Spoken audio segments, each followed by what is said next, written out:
बिस्मिल्लाहिर्रहमानिर्रहीम। Dear students, welcome to today's lecture. और आज हमारा टॉपिक स्टार्ट होता है बेसिक कंसेप्ट्स में फार्मूला से। फार्मूला की दो मेन टाइप्स हैं बेसिक की सेंस में ही, बाकी ऑर्गेनिक में आगे भी हैं। वो हम स्टीरियो केमिस्ट्री का जब चैप्टर पढ़ेंगे तो उसमें मैं आपको फर्दर टाइप्स भी बताऊंगा। यहाँ सिंपली जस्ट टू टाइप्स हैं, empirical formula and molecular formula. Empirical formula represents simplest whole number ratio of atoms of elements in a compound. तो होल नंबर से मुराद कंप्लीट नंबर, यानी नंबर पॉइंट में ना हो, ना ही फ्रैक्शन में हो, पूरा नंबर हो, जैसे 1 2 3 4 5, these are all whole numbers. और ये फॉर्मूला रिप्रेजेंट करता है, जैसे for example this is a formula C2H5, और ये फॉर्मूला रिप्रेजेंट कर रहा है कि जिस कंपाउंड का भी फॉर्मूला है उस कंपाउंड में कार्बन एंड हाइड्रोजन, इन दोनों के एटम्स में 2:5 है, मौजूद है। तो इट मींस कि उस कंपाउंड में अगर 20 कार्बन एटम्स हैं तो फिर हाइड्रोजन एटम्स 50 हैं, यानी 2:5। अगर कार्बन एटम्स 2 हैं तो हाइड्रोजन एटम्स, कार्बन एटम्स 200 हैं तो हाइड्रोजन एटम्स 500 हैं। This is empirical formula. आगे मैंने ये एक एग्जांपल लिखी हुई है। Is this empirical formula? No, this is not an empirical formula. आप देखें तो इसमें C के साथ 2 है, this is a whole number, but H के साथ मैंने क्या लिखा है? 3.5। तो इंपीरिकल फार्मूला की तो डेफिनेशन है कि ये होल नंबर रेशियो बताते हैं। तो क्या 3.5 होल नंबर है? नो। 2 तो होल नंबर है लेकिन 3.5 होल नंबर नहीं है। So this is not an empirical formula. ये मैंने वैसे ही लिखा हुआ है, but it does not represent any empirical formula, so हम इसको क्रॉस कर देते हैं। C4H7, this represents an empirical formula. ये मैंने जानबूझ के कॉमन एग्जांपल्स नहीं लिखी, मैंने अपनी तरफ से लिखी हुई हैं। तो कॉमनली जो बुक पे एग्जांपल्स हैं that are CH, this is empirical formula of a compound. मैं जानबूझ के उस कंपाउंड का नाम नहीं ले रहा। और CH2O, this is also empirical formula of a compound.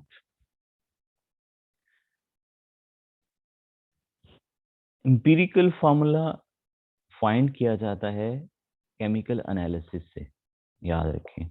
Empirical formula determine किया जाता है केमिकल एनालिसिस से।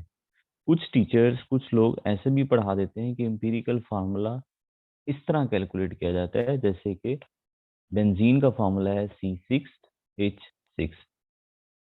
तो वो कहते हैं जी देखो, यहाँ C6H6, इसकी रेशो करें सिंपल, तो दोनों को कैंसिल कर दें, 6 से कैंसिल हो जाएगा, तो पीछे 1 बचा, लिहाजा बेंजीन का एम्पिरिकल फार्मूला CH है। तो एक्चुअली उन्होंने क्या तासुर दे दिया कि एम्पिरिकल फार्मूला मॉलिक्यूलर फार्मूला से निकला है। कितना यानी बोंगा कंसेप्ट ये उन्होंने दिया, पूरा वो बात को ही सत्यानाश कर दिया। तो ऐसे नहीं आप दे सकते। इंपीरिकल फार्मूला कभी भी मॉलिक्यूलर फार्मूला से नहीं निकलता, याद रखें। बल्कि उलट बात है कि इंपीरिकल फार्मूला से मॉलिक्यूलर फार्मूला बनता है। आई रिपीट, इंपीरिकल फार्मूला से मॉलिक्यूलर फार्मूला बनता है। और इसका मतलब है पहले आपने इंपीरिकल फार्मूला फाइंड करना है, उसके लिए हम केमिकल एनालिसिस करते हैं। एनालिसिस में दो तरह के एनालिसिस आते हैं, एक क्वालिटेटिव है एनालिसिस, जैसे कि BSc लेवल के प्रैक्टिकल हैं लसायन टेस्ट। ये एनालिसिस हमें बताता है कि कंपाउंड के जो हैं वो कौन कौन से एलिमेंट्स इस कंपाउंड में मौजूद हैं। लसायन टेस्ट से हमें पता चलता है कार्बन है, नाइट्रोजन है, सल्फर है, वगैरह वगैरह, हेलोजेंस हैं। और दूसरा एनालिसिस की टाइप है क्वांटिटेटिव एनालिसिस। ये एनालिसिस आपको बताता है कि के उस कंपाउंड के गिवन मास में फलां एलिमेंट की कितनी अमाउंट है। यानी this analysis tells us about the amount of an element present in a given mass of a compound. और क्वांटिटेटिव एनालिसिस की आगे मैंने एग्जांपल लिखी हुई है, कॉम्ब एनालिसिस यानी कंबस्टन एनालिसिस। इन दोनों एनालिसिस से हम फाइंड करते हैं empirical formula. Let us move ionic and, ये लास्ट लेक्चर्स में बात हो चुकी है कि आयनिक एंड मॉलिक्यूलर कंपाउंड्स जो हैं उनका इंपीरिकल फार्मूला लिखा जा सकता है, दोनों का, आयनिक कंपाउंड्स का भी मॉलिक्यूलर कंपाउंड्स का भी इंपीरिकल फार्मूला लिखा जाता है। तो मैंने यहाँ कंपाउंड की दो टाइप्स डियर स्टूडेंट्स मेंशन की हैं, आयनिक और मॉलिक्यूलर। तो नाम से ही क्लियर है कि आयनिक कंपाउंड्स पॉजिटिव और नेगेटिव आयन के बने होंगे और मॉलिक्यूलर कंपाउंड्स में मॉलिक्यूल्स होंगे। तो दोनों ही तरह के कंपाउंड्स का एम्पिरिकल फार्मूला लिखा जा सकता है। यहाँ आप फॉर एग्जांपल देखें, this is an ionic compound और ये इसका एम्पिरिकल फार्मूला है NaCl। This is a molecular compound benzene, उसका ये एम्पिरिकल फार्मूला है। This is a molecular compound glucose, glucose में मॉलिक्यूल्स होते हैं, आयंस तो नहीं होते। तो this is the empirical formula of glucose. So empirical formula can be written for both ionic and molecular compounds. और आयनिक कंपाउंड्स के केस में, ये बात लास्ट लेक्चर में हो चुकी, आयनिक कंपाउंड्स के केस में हम empirical फार्मूला को स्पेशल नेम, फार्मूला यूनिट भी देते हैं। सो हम कह सकते हैं कि NaCl is the formula unit of sodium chloride. NaCl is the formula unit of sodium chloride. और आप ये भी कह सकते हैं NaCl is the empirical formula of sodium chloride. ठीक, what is molecular formula? Let's move towards next, molecular formula.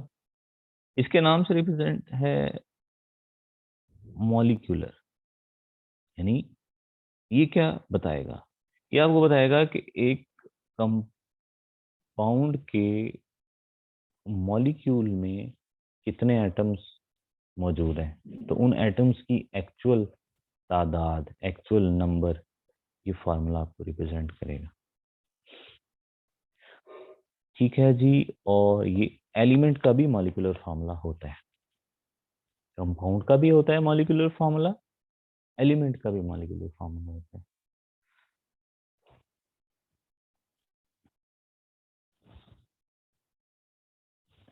और molecular formula find करने का क्या मेथड है? Molecular formula is equal to n into empirical formula. तो n एक simple integer है, इसकी वैल्यू पॉजिटिव होती है और 1 से स्टार्ट होती है, 1 2 3 4 5। इंटीजर मीन होल नंबर, लेकिन इंटीजर में नंबर पॉजिटिव भी होते हैं, नेगेटिव भी होते हैं। अगर हम पॉजिटिव इंटीजर कहेंगे तो इसका मतलब सिर्फ पॉजिटिव ही नंबर, यानी 1 2 3 4 5।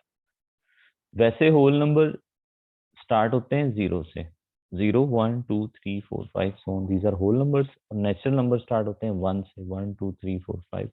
और इंटीजर्स होते हैं 0 भी, पॉजिटिव भी, +1 -1, ये इंटीजर्स होते हैं।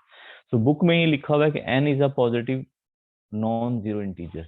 इसका मतलब है कि वो कह रहा है कि यहाँ ना जीरो इसमें इंक्लूड है, ना ही नेगेटिव इंक्लूड है, बल्कि पॉजिटिव वैल्यूज इंक्लूड है। तो वो सिंपली आप कह सकते हैं 1 2 3 4 5।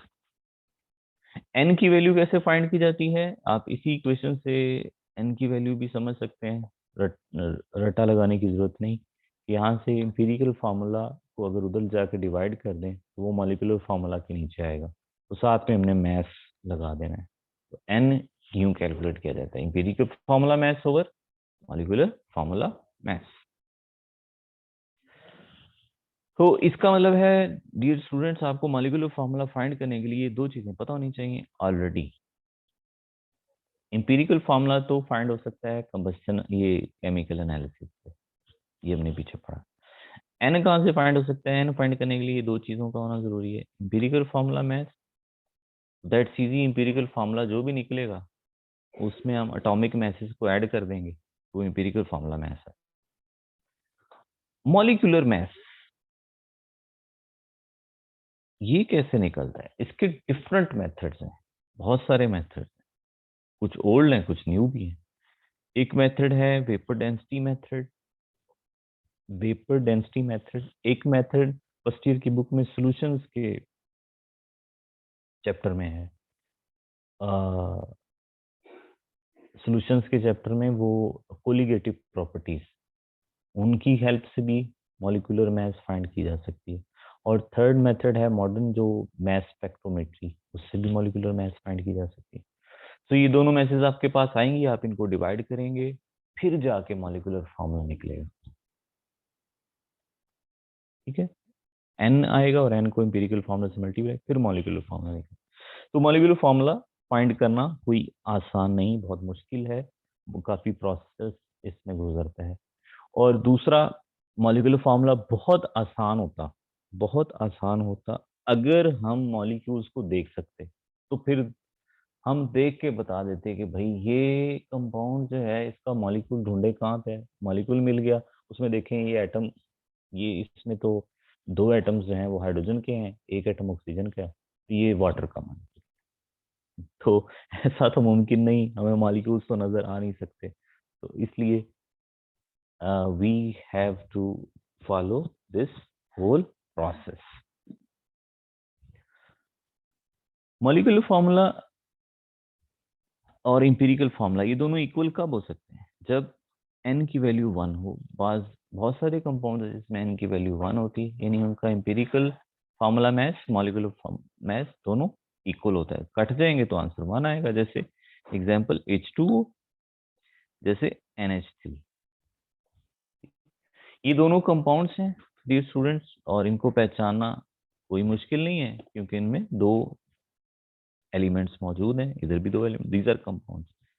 और मैंने आपको बताया एलिमेंट्स का भी मॉलिक्यूलर फॉर्मूला होता है, for example O3, this is ozone, और ओजोन एलिमेंट ऑक्सीजन जो है उसका बना होता है ओजोन। और ओजोन गैस में मॉलिक्यूल्स होते हैं, और हर मॉलिक्यूल तीन तीन ऑक्सीजन एटम्स के बने होते हैं, O3, O2, N2, Cl2, F2, these are all molecular formulas.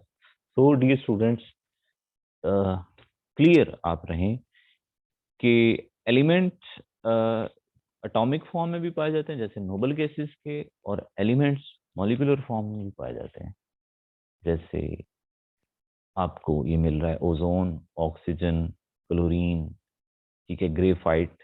Graphite molecule तो नहीं है, वो मॉलिक्यूल नहीं है, ग्रेफाइट एक क्रिस्टलाइन सॉलिड है, वो बहुत बड़ा, सेंस में हम नहीं जा रहे।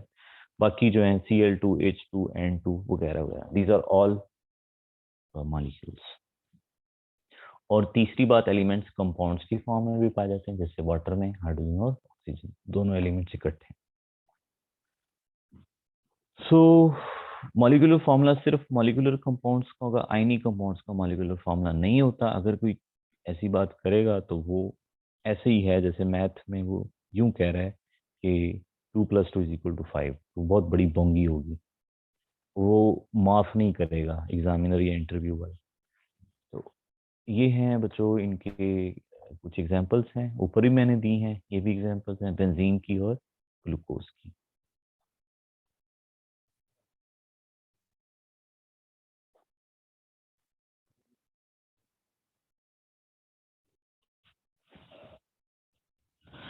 कंबस्शन एनालिसिस एक टेक्निक है that is used to find the empirical formula of those compounds which contain carbon, hydrogen and oxygen elements. और इस टेक्निक की मैंने जानबूझ के डायग्राम नहीं बनाई, वो एक लॉन्ग क्वेश्चन की सेंस में चला जाएगा, आप डायग्राम को खुद देख लेना, बुक पे बनी हुई है चौके। इस टेक्निक में हम कंपाउंड को बर्न करते हैं इन प्रेजेंस ऑफ ऑक्सीजन। तो ऐसे कंपाउंड्स जिसमें कार्बन, हाइड्रोजन और ऑक्सीजन एलिमेंट हों, इसको जब बर्न किया जाएगा तो कार्बन कार्बन डाइऑक्साइड में चेंज हो जाती है और हाइड्रोजन वाटर में चेंज हो जाता है ऑक्सीजन के साथ मिलके। वो ऑक्सीजन हम वायर से भी सप्लाई करते हैं कंबस्शन के लिए O2 की फॉर्म में, और ऑक्सीजन ये वाली भी यूज होती है जो कंपाउंड के अंदर मौजूद होती है। दोनों ऑक्सीजन यूज होती हैं, इन कार्बन और हाइड्रोजन से कंबाइन होती हैं तो कार्बन डाइऑक्साइड और वाटर बनता है। अब इस कंपाउंड का जो जितना मैस हमने बर्न किया वो पहले वेट करके रखते हैं, इतना बर्न करना है उसका वेट कर लिया, फिर H2O जितनी प्रोड्यूस होती है यानी वाटर वेपर्स, उसके लिए हमने रखा होता है मैग्नीशियम पर क्लोरेट MgClO4 ट्वाइस, मैग्नीशियम पर क्लोरेट। इसमें वाटर एब्जॉर्ब हो जाता है। ये एक्चुअली सॉलिड है और इसकी सरफेस पे वाटर के वेपर्स आकर जज़ब हो जाते हैं। इस प्रोसेस को एडजॉर्प्शन कहते हैं। जब किसी सॉलिड की सरफेस पे वेपर्स या लिक्विड आके एब्जॉर्ब हो जाए, that is called adsorption and this is physical process. कोई केमिकल रिएक्शन नहीं हुआ, ठीक। ये दोनों चीजें नहीं है, ये फर्स्ट ईयर की बुक पे नहीं है। एंड CO2 जो प्रोड्यूस हुई कंबस्शन में, दैट इज एब्जॉर्ब्ड कहाँ, 50% KOH सोल्यूशन, पोटेशियम हाइड्रोक्साइड। ये सोल्यूशन होता है, सोल्यूशन होता है पोटेशियम हाइड्रोक्साइड, और CO2 इसमें आके एब्जॉर्ब हो जाती है, यानी CO2 इस में फुली, जिसे हम उर्दू में कहें घुस जाती है, सरफेस पे नहीं रहती, बिल्कुल अंदर घुस जाती है, और CO2 KOH से रिएक्शन करके K2CO3 और वाटर वो बनाती है। तो क्योंकि रिएक्शन हो जाता है, सो CO2 का एब्जॉर्ब होना, this is chemical process,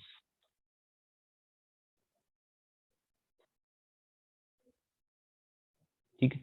H2O का एब्जॉर्ब होना, दिस इज फिजिकल प्रोसेस।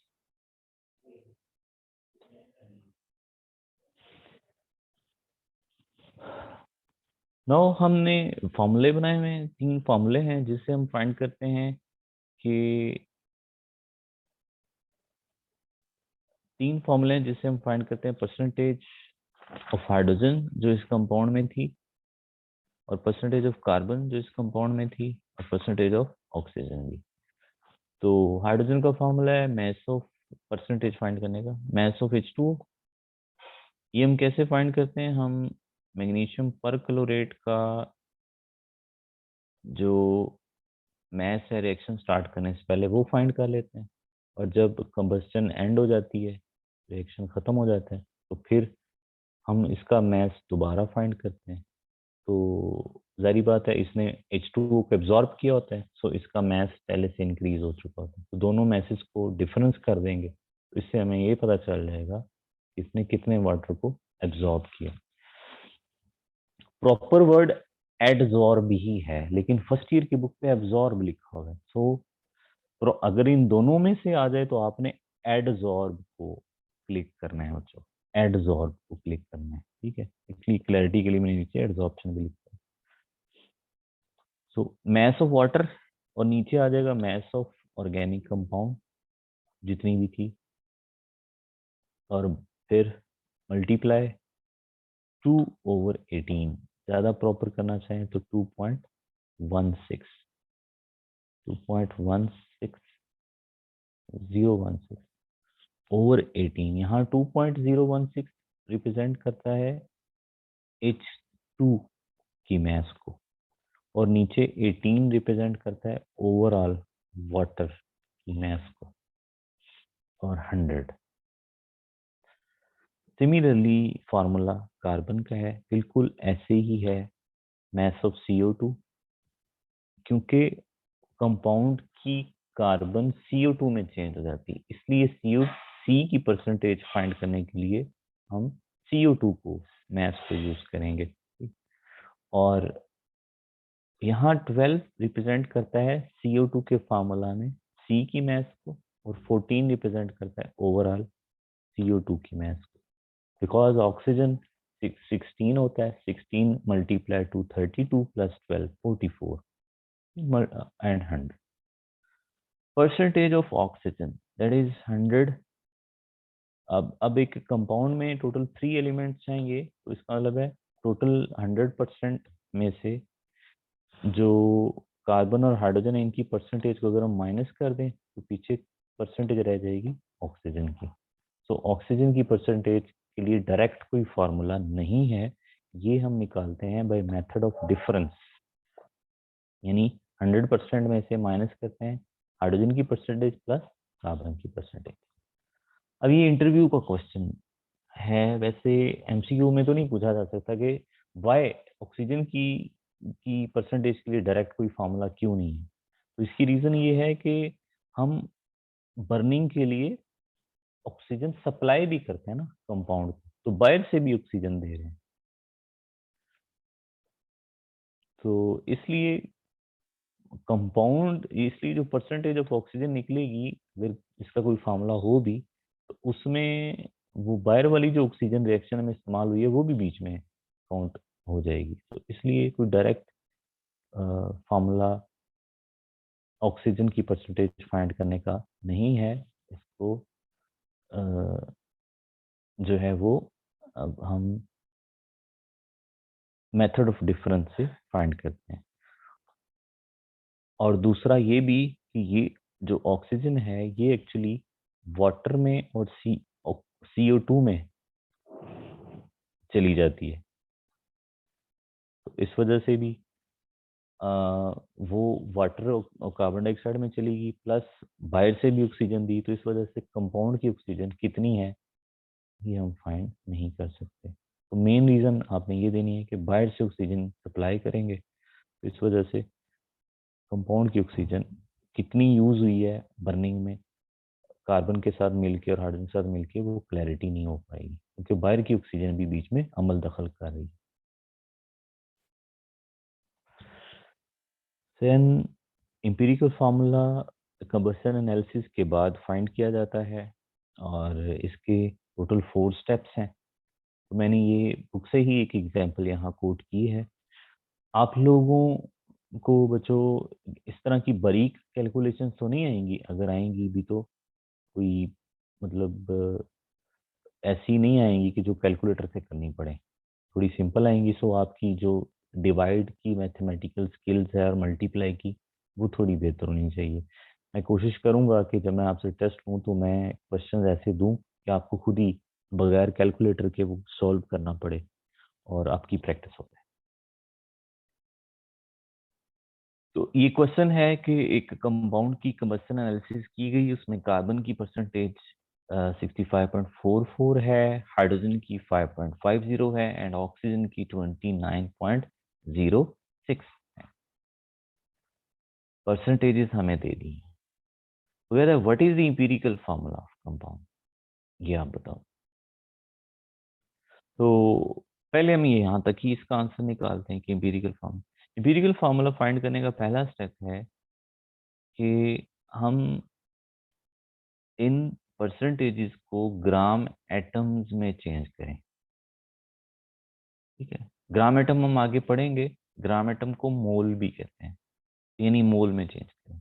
तो इसका क्या तरीकाकार है, आप परसेंटेज को डिवाइड करोगे एटॉमिक मास से, बहुत सिंपल है ये। जब आप पेपर में एमसीक्यू सॉल्व करें, ये लिखने की जरूरत नहीं, ये जी वगैरह कुछ नहीं, बस आपने डायरेक्ट जल्दी जल्दी उसको टाइम में उसको कवर करना है, तो डायरेक्ट डिवाइड करना है और आंसर निकालना है। इस तरह इसका और इस तरह इसका, तीनों की परसेंटेजेस को इनकी एटॉमिक मास पे डिवाइड कर दें, तो हमारे पास इनके नंबर ऑफ ग्राम एटम्स आ जाए। First step. सेकेंड स्टेप है मोल रेशो। मोल रेशो कैसे लेते हैं, आप तीनों एटम्स को रेशो बीच में लिखेंगे, तीनों एलिमेंट्स को, इनके सिंबल्स को, कार्बन हाइड्रोजन एंड ऑक्सीजन। आप देखोगे इसमें से जिसके number of gram atoms smaller value है, जैसे 1.82 है, तो इस पे इनको डिवाइड कर दें। तो हमारे पास क्या रेशो आ गई डिवाइड करने से? 3:3:1। ये सेकंड स्टेप हमारा हो गया। बाज़ औक़ात होल नंबर्स नहीं आते, जैसे यहाँ पर तो सिंपली होल नंबर आ गए।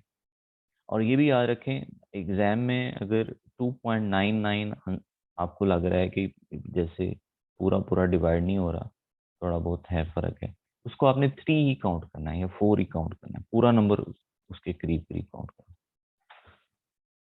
सो होल नंबर है, बाज़ औक़ात होल नंबर नहीं आते, ठीक है।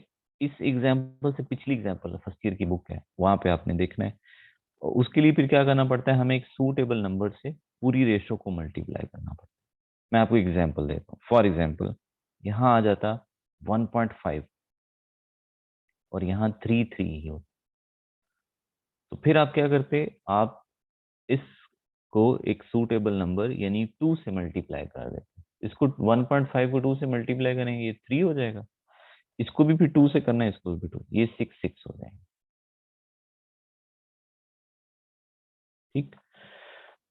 और यही रेशो रिप्रेजेंट करेगी इंपीरिकल फार्मूला को, C3H3 और O1। You should be clear, dear students, that empirical formula is derived by this process. It is not derived from molecular formula. अब molecular formula कैसे फाइंड करना है हमने? इसके लिए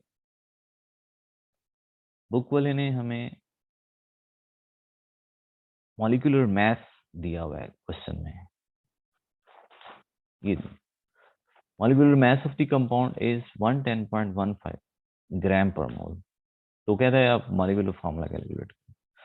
तो हम molecular formula के फॉर्मूला पे आ जाते हैं। फॉर्मूला क्या था? N इंटू इंपीरिकल फार्मूला, ये भी हमने ऊपर पढ़ा। तो यहाँ पे ये देखें, तो इंपीरिकल फार्मूला तो हमारे पास आ गया है, N नहीं है। N के लिए क्या है हमारे पास? मॉलिक्यूलर मैथ बुक वाले ने दी है, इंपीरिकल फार्मूला मैथ।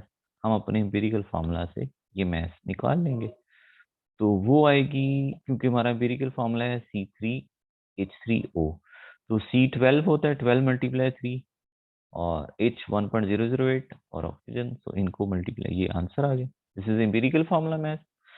तो N इतना हमारा आ जाएगा, डिवाइड करने से ऊपर मॉलिक्यूलर, नीचे एम्पिरिकल 2, तो 2 को एम्पिरिकल फार्मूला से मल्टीप्लाई कर देंगे, but we will get molecular formula, that is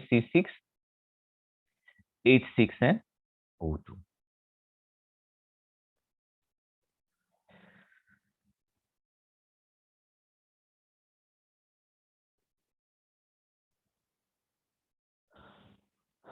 concept of mole, word mole का डिक्शनरी मीनिंग है उर्दू में ढेर। ढेर यानी किसी चीज का बहुत बड़ा ढेर लगा हो।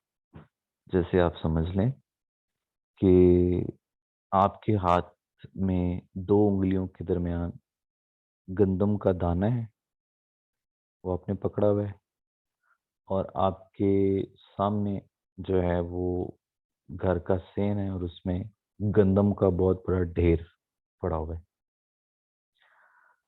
तो इन दोनों में डिफरेंस क्या है, ये मैं आपको समझाने लगूं। तो अगर उस ढेर में जो गंदम के दाने हैं वो, उनकी तादाद है 6.02, ये नंबर है 6.022 10⁻23। वो जो ढेर है उसमें गंदम के दानों की इतनी तादाद है, तो वो पड़ा हुआ है 1 मोल। और आपके हाथ में एक गंदम का दाना, ठीक है, और वो पड़ा हुआ है सामने ढेर 1 मोल गंदम के ढेर। तो आपको क्लियर होना चाहिए, यानी अगर मैं कहूँ 1 एटम, तो वो गंदम का एक दाना है, समझ, यानी एक एटम है। और जब मैं कहूँ 1 मोल ऑफ एटम, तो इसका मतलब है ढेर पूरा 6.022 10⁻23। इसी तरह मैं कहूँ 1 मॉलिक्यूल, तो इट मीन्स एक मॉलिक्यूल, यानी एक दाना। और मैं कहूँ 1 मोल ऑफ मॉलिक्यूल्स, तो वो ढेर है पूरा मॉलिक्यूल्स का। ठीक हो गया आई थिंक। ये मोल का थोड़ा सा तारुफ। मोल की 4 टाइप्स हैं, और मोल का कॉन्सेप्ट क्यों यूज किया जाता है, इसकी रीजन है कि लेबोरेटरी में हम एटम्स या मॉलिक्यूलर की जो मैसेज हैं एएमयू, उसके साथ कंफर्टेबल नहीं हो सकते। बिकॉज अगर एएमयू में हम मैथ्स निकालेंगे तो वो वैल्यू बहुत बड़ी आएगी।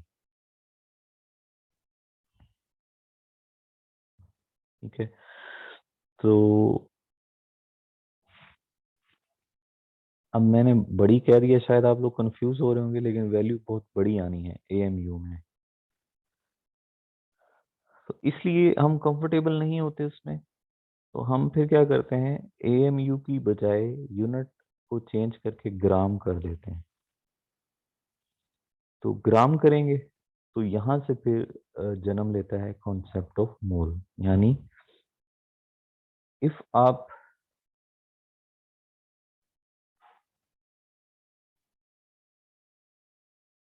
इफ आप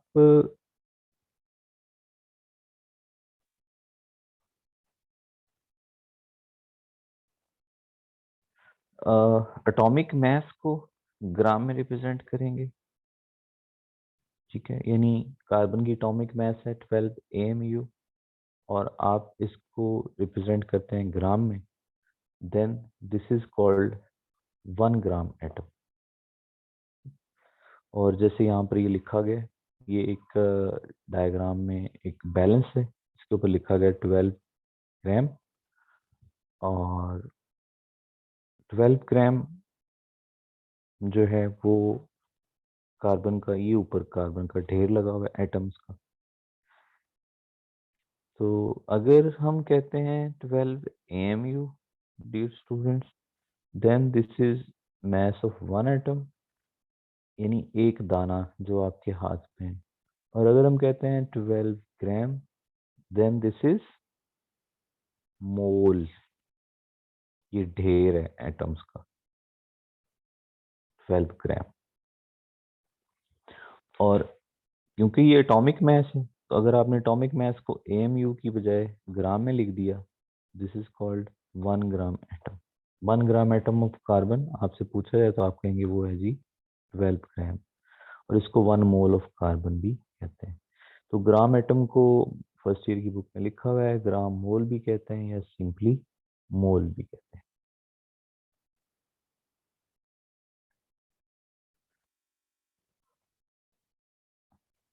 सेकंड है ग्राम मॉलिक्यूल।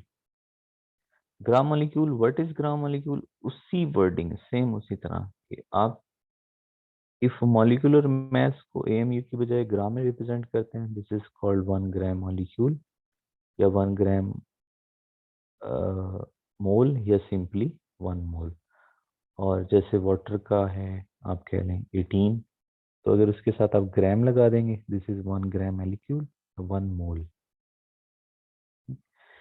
इसी तरह आप फार्मूला यूनिट मास किसी आयनिक कंपाउंड का, उसको रिप्रेजेंट करते हो AMU की बजाय ग्राम में, this is called gram formula, जैसे NaCl। और इसी तरह किसी आयन की, सिंपली आयन की, जैसे SO4 2 माइनस है, यानी सल्फेट या कार्बोनेट, या दूसरा जो है वो आप कर लें, कोई और आयन ले लेते हैं, ठीक है। तो इस तरह उनकी मास को AMU की बजाय ग्राम में रिप्रेजेंट करें, then this is called gram ion. तो मैं आपको रिकमेंड करूंगा कि आपने बुक से जो है वो सारी एग्जांपल्स याद करनी है। आप और उम्मीद करता हूँ आप में से अक्सर को ऑलरेडी याद होंगी, तो कोई ऐसा बच्चा ना हो जिसको वो मैसेज नहीं आती जो बुक पे मेंशन है, ठीक है।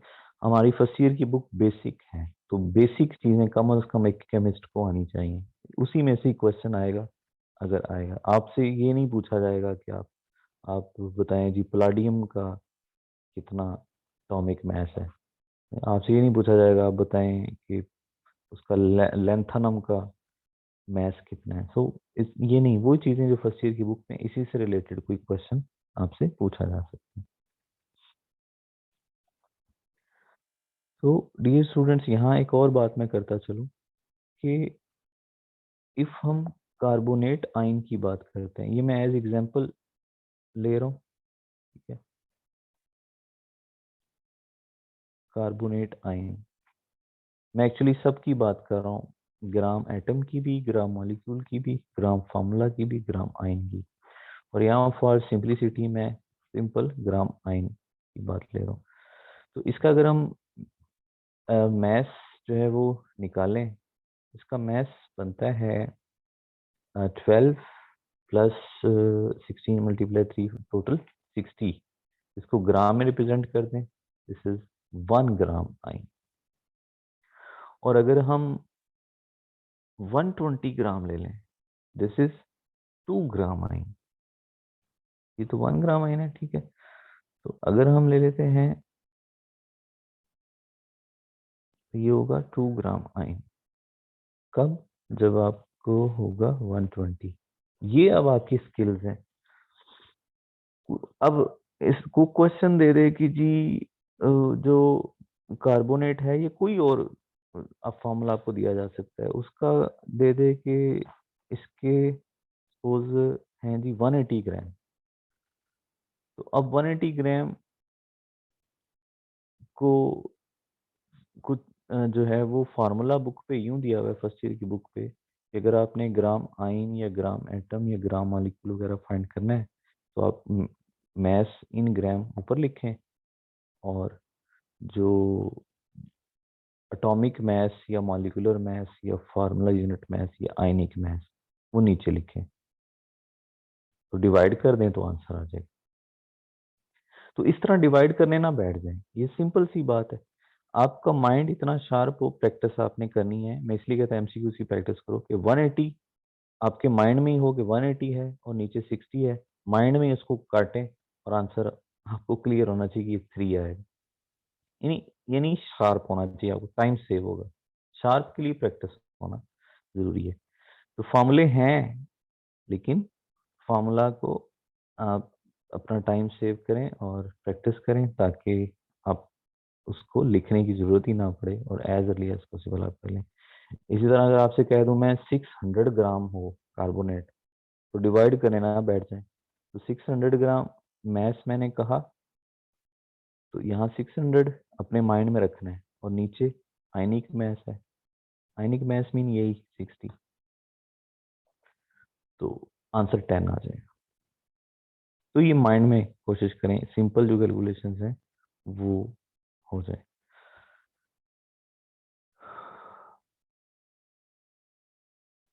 तो ये एक डायग्राम है, ये डायग्राम आपको मोल का थोड़ा ब्रॉड कॉन्सेप्ट बताती है कि मोल एक्चुअली क्वांटिटी भी बताता है। जैसे 1 मोल ऑफ हीलियम, इसका मतलब है 6.02 10⁻23 एटम्स ऑफ हीलियम, यानी एटम्स की तादाद भी बता रहा है, नंबर बता रहा है। मोल आपको मैस भी बताता है। 1 मोल ऑफ हीलियम 4 ग्राम। कैसे? हीलियम का एटॉमिक मास 4 am ही होता है, उसको ग्राम में रिप्रेजेंट करें तो 1 मोल हो गया, सिंपल। मोल आपको नंबर ऑफ पार्टिकल्स बता रहा है, मोल आपको मास बता रहा है, और मोल आपको वॉल्यूम भी बताता है। गैस के केस में ये मोल 3 चीजों से रिलेटेड है, याद रखें। और वॉल्यूम कितना है? 22.414 डेसीमीटर क्यूब, ये लिखा होता है फर्स्ट ईयर की बुक पे। तो डेसीमीटर क्यूब लीटर के इक्वल होता है, सो हम उसको लीटर भी कह सकते हैं। और ये जो डायग्राम मुझे मिली, इसमें आगे 14 नहीं है, सिंपल 22.4 है, ठीक है। फर्स्ट ईयर की बुक पे आ गया है डेसीमीटर क्यूब, तो उसको लीटर भी कहते हैं, इसको माइंड में रखें, क्लियर है। तो मैं क्या बता रहा हूँ, dear students, mole is related with number of particles, it is related with mass and it is related with volume. 1 mole का वॉल्यूम ये होता है एट एसटीपी, यानी standard temperature and pressure. Standard temperature 0 degree और pressure 180 है।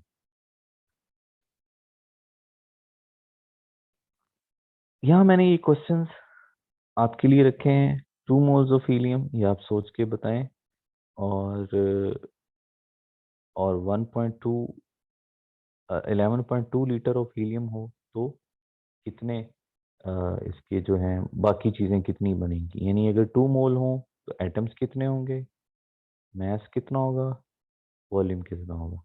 इसी तरह अगर वॉल्यूम 11.2 लीटर है तो आपने बताना है मोल कितने होंगे, एटम्स कितने होंगे, मास कितना होगा। ये आपकी प्रैक्टिस के लिए है।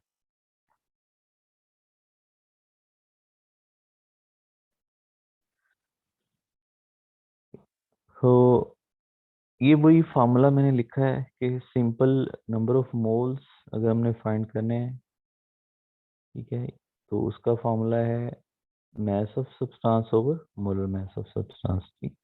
और जो यहाँ नंबर ऑफ मोल्स की जगह नंबर ऑफ ग्राम एटम भी लिखा जा सकता है, ग्राम मॉलिक्यूल भी, ग्राम फार्मूला भी और ग्राम आयन भी लिखा जा सकता है। तो वो मोल के ही इक्वल होता है। ठीक है। तो बस इस बात का ख्याल होना चाहिए कि अगर ग्राम एटम लिखेंगे तो फिर हम लिखेंगे मास ऑफ एलिमेंट, अगर हम ग्राम मॉलिक्यूल लिखेंगे तो फिर हम लिखेंगे मॉलिक्यूल किस में होते हैं, सब्सटेंस में, एलिमेंट में भी होते हैं, कंपाउंड में भी होते हैं।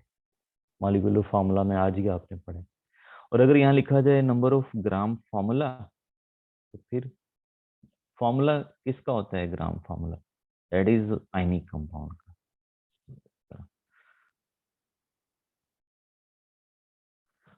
और मोलर मास क्या होती है, 1 मोल की मास। नो, नो एनी अदर, कोई और चीज ना समझे, सिंपल 1 मोल की मास को molar mass. Number of moles जो हैं वो, उसका एक फार्मूला ये भी है, एन ओवर एन है। यहाँ एन रिप्रेजेंट करता है नंबर ऑफ पार्टिकल्स, यानी एटम्स, मॉलिक्यूल्स, फार्मूला यूनिट्स या आइन। और एन रिप्रेजेंट करता है एवोगैड्रो नंबर। अगर आपने नंबर ऑफ पार्टिकल्स अकेले फाइंड करने हैं तो फिर एवोगैड्रो नंबर इधर जाकर मल्टीप्लाई हो जाएगा नंबर ऑफ मोल्स के साथ। और नंबर ऑफ मोल्स का एक ये भी फॉर्मूला है वॉल्यूम की सेंस में, यानी simple volume over molar volume. जैसे यहाँ था सिंपल मैस ग्राम में, ये देखिए मैस सिंपल ग्राम में और नीचे मोलर में। इसी तरह नंबर ऑफ पार्टिकल्स और नीचे एक मोल के पार्टिकल, इसी तरह वॉल्यूम और नीचे मोलर वॉल्यूम। तो नंबर ऑफ मोल्स 3 तरीकों से इसका हम कैलकुलेट कर सकते हैं। ये मोलर वॉल्यूम की मैंने वैल्यू लिखी है जो हमारी बुक में मेंशन है, ये एवोगैड्रो नंबर की वैल्यू है। और 6.02 10⁻23। अब एवोगैड्रो नंबर के बारे में एक बात आप याद रखें, 1 मोल एलिमेंट में इतने एटम्स होते हैं और 1 मोल सब्सटेंस में इतने मॉलिक्यूल्स होते हैं, मॉलिक्यूलर सब्सटेंस में। और 1 मोल फार्मूला यूनिट में, यानी 1 मोल आयनिक कंपाउंड में इतने फार्मूला यूनिट्स होते हैं। और 1 मोल आयनिक स्पीशी में इतने आयन्स होते हैं। फॉर एग्जाम्पल हम यहाँ बात कर लेते हैं जी कि 58.5 gram of NaCl। What this mean, ये NaCl की फार्मूला यूनिट की मास है, इसको ग्राम में लिखा हुआ है, हम कहेंगे दिस इज 1 मोल। अब 1 मोल ये आयनिक कंपाउंड है, आयनिक कंपाउंड में फार्मूला यूनिट्स होते हैं, तो हम कहेंगे इसमें एवोगैड्रो नंबर फार्मूला यूनिट्स है।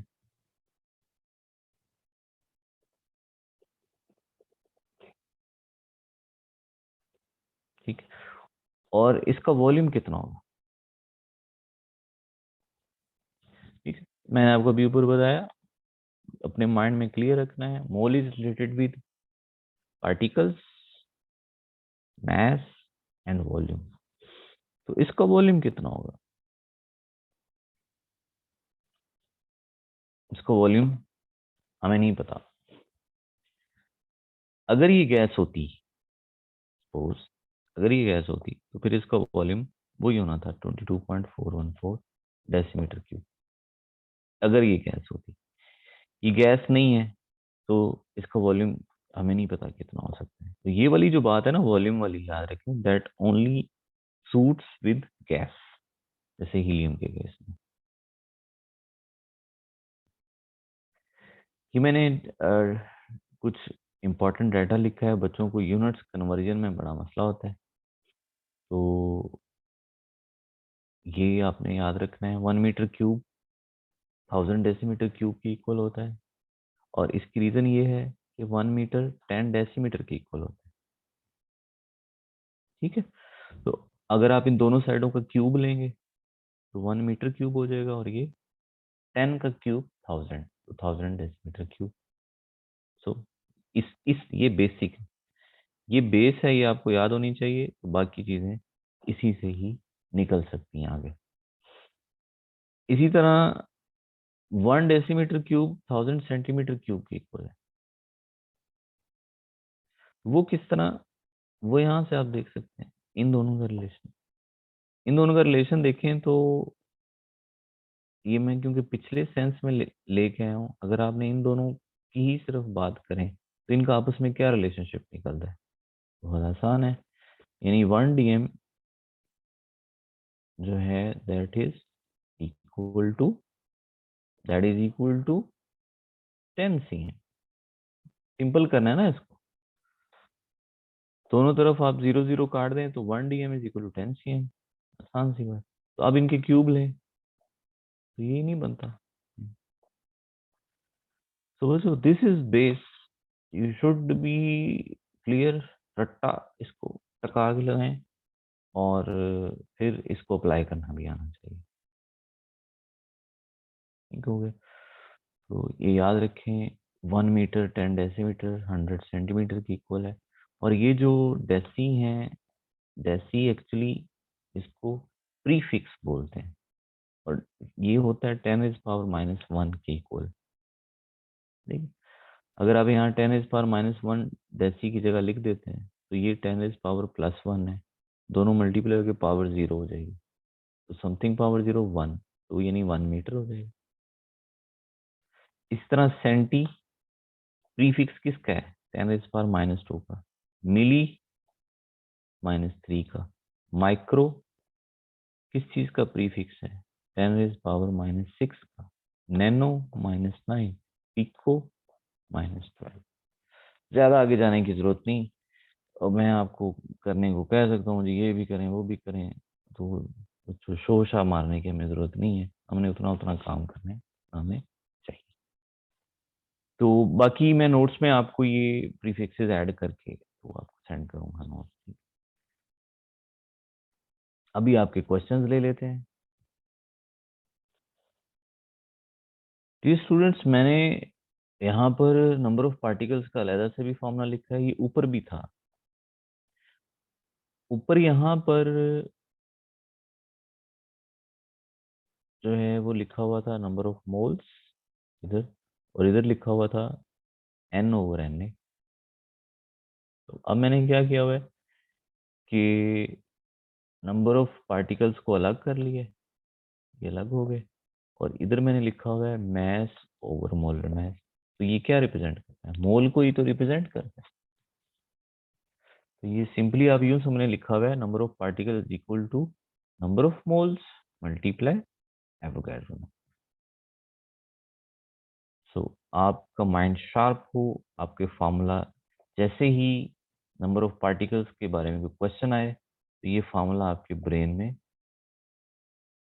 क्या होना चाहिए, जगमगाना चाहिए इस कलर में, और फौरन से आपने उसका आंसर तलाश करने की कोशिश करनी है। तो यहाँ हमें क्वेश्चन है कि आपके पास 10 ग्राम आइस है, इसमें आपने बताना है कि मॉलिक्यूल्स कितने हैं। तो इस तरह का क्वेश्चन नहीं आएगा, थोड़ी सिंपल कैलकुलेशन आएगी जो इजीली डिवाइड हो सकती हो। तो लेकिन क्योंकि एग्जांपल आप लोग पढ़ाते भी हैं और आपको इसका आइडिया, सो मैंने यहाँ इसको कोट किया हुआ है। तो मैस, हम इसका क्या फॉर्मूला लगाएंगे, नंबर ऑफ पार्टिकल्स का भी हमने ऊपर लिखा कि वो मैस ऑफ सब्सटेंस, और नीचे उसकी मोलर मास आ जाएगी मल्टीप्लाई एवोगाड्रो नंबर। मास इसकी 10 है, मोलर मास वाटर की 18 है, और एवोगाड्रो नंबर से मल्टीप्लाई कर दें। तो हो सकता है आपको एग्जाम में 10 की जगह दे दे वो 36। तो 36/18 आंसर 2। 2 को 6.02 से मल्टीप्लाई कर देंगे 12.012, ये इसका आंसर है। 12.012। मैं यहाँ आपको एक ट्रिक भी बता दूं, यहाँ पर हम इसको लिख लेते हैं थोड़ी देर के लिए। तो मैंने आपको कहा था कि क्या था क्वेश्चन, 36 ग्राम वाटर है, इसके पार्टिकल्स फाइंड करें यानी मॉलिक्यूल्स। तो हम इस मैथ को इसकी मोलर मैथ पे डिवाइड करते हैं, डिवाइड करेंगे तो आंसर आएगा 2। फिर इसको मल्टीप्लाई करते हैं एवोगाड्रो से, तो 6.02 और आगे 10⁻23। मैं यहाँ मल्टीप्लाई का चलिए साइन लगा ही लेता हूँ। तो ये अब इसको आपको बच्चों आपकी स्किल्स मैथ की स्ट्रांग होनी चाहिए, आपको इसको मल्टीप्लाई करना खुद आना चाहिए, को पता होना चाहिए क्या है। तो ये कैलकुलेटर की जरूरत आपने साइड पे करनी है। तो ये आंसर आ रहेगा 12.04। आगे मल्टीप्लाई 10⁻23। और इसको याद रखें, इसको मैं यूं भी लिख सकता हूँ, देखें ये आ गया 10⁻23। इसको यूं भी लिखा जा सकता है 1.204 एंड 10⁻24। दोनों चीजें ही इक्वल है। तो याद रखें जब आप पॉइंट को लेफ्ट साइड पे मूव करते हैं तो इधर +1 पावर आ जाती है 10 की, और अगर आप पॉइंट को राइट साइड पे मूव करते हैं तो फिर इधर -1 पावर आ जाती है। जितने डिजिट्स आप राइट साइड पे मूव करेंगे उतने नेगेटिव इधर आते हैं, और जितने डिजिट्स लेफ्ट साइड पे मूव करते हैं उतने पॉजिटिव ऊपर आ जाते हैं। मिसाल के तौर पे इसको मैं यूं भी लिख सकता हूँ। हम इसको मूव कर लेते हैं कहाँ पर, पॉइंट को ले जाते हैं लेफ्ट साइड पे, तो वो हम ले जाते हैं 1 से भी आगे, तो ये हो जाएगा 0.1204। हमने क्या पॉइंट को ले गए हैं, 2 डेसिमल लेकर गए हैं, 2 पोजीशंस लेके गए हैं लेफ्ट साइड पे। लेफ्ट साइड पे मैंने आपको कहा क्या, प्लस कर दें। तो प्लस बच्चों कैसे करेंगे आप, इसमें 2 को प्लस कर दें 25। इस तरह की भी ट्रिक्स एग्जाम में देते हैं, तो परेशान नहीं आप। अच्छा ये आ जाएगा हमारा मॉलिक्यूल्स। अब उसका क्वेश्चन है कि ये तो आ गए आपके पास मॉलिक्यूल्स, हमारे पास ये वैल्यू आई है 3.3, ये 3 आती है कैलकुलेटर। चलें जो भी ये वैल्यू आ रही, दिस इज मॉलिक्यूल्स। अब वो कहता है आप बताएं कि हाइड्रोजन एटम्स कितने हैं। तो हमें पता है एक एक वाटर मॉलिक्यूल में 2 हाइड्रोजन एटम्स हैं, होते हैं। एक वाटर मॉलिक्यूल में 2 हाइड्रोजन एटम्स होते हैं, तो इतने मॉलिक्यूल्स में कितने हो जाएंगे, मल्टीप्लाई 2। इस तरह ओ एटम्स निकालना हो तो O1 होता है वाटर मॉलिक्यूल। तो टोटल मॉलिक्यूल्स तो यही है, एक वाटर मॉलिक्यूल में O1 होता है, तो इतने मॉलिक्यूल्स में कितने होंगे, 1 ही। जैसे आप देख लें एक आदमी का जो सर है वो एक ही होता है, हेड 1 होता है। तो अगर टोटल आदमी 100 हो तो टोटल हेड्स कितने होंगे, 100 ही होंगे।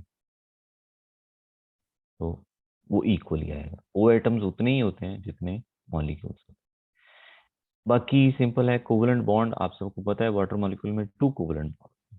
तो एक मॉलिक्यूल में 2 कोवलेंट बॉन्ड है, इतने मॉलिक्यूल्स में कितने आएंगे। तो इसका क्वेश्चन का ओवरऑल मकसद मैं आपको बताता हूँ क्या है। ओवरऑल मकसद ये है कि अगर ऐसा कोई सब्सटेंस दे दिया जाए जिसमें मॉलिक्यूल्स हों, जैसे वाटर का दिया उसमें मॉलिक्यूल्स हैं, तो उसके एटम्स आप तब फाइंड कर सकते हो जब आपको मॉलिक्यूल्स पता हो।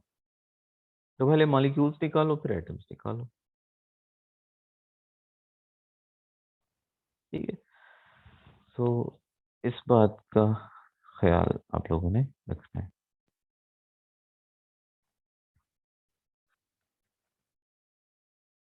सो